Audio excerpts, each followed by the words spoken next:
Nataka tupate uhalali wa kisheria, uhalali wa kikanuni juu ya maamuzi haya. Na changamoto kubwa ambayo imejitokeza ni kuona taarifa ya mabadiliko ya uwanja inatolewa kwanza na klabu husika badala ya mamlaka husika. Tunachofahamu sisi utaratibu ulivyo ni kwamba mabadiliko ya uwanja, mabadiliko ya muda wa mchezo, mabadiliko ya ratiba yanatolewa kwanza na mamlaka husika, kwa maana ya bodi ya ligi.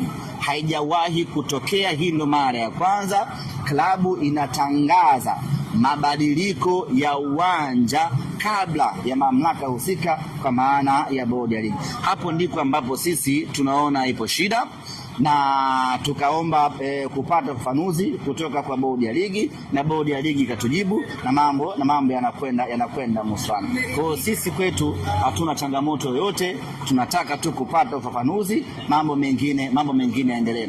Ninachofahamu mimi na utaratibu ulivyo, mabadiliko yoyote yanatangazwa na bodi ya ligi na sio klabu husika ama afisa wa klabu husika.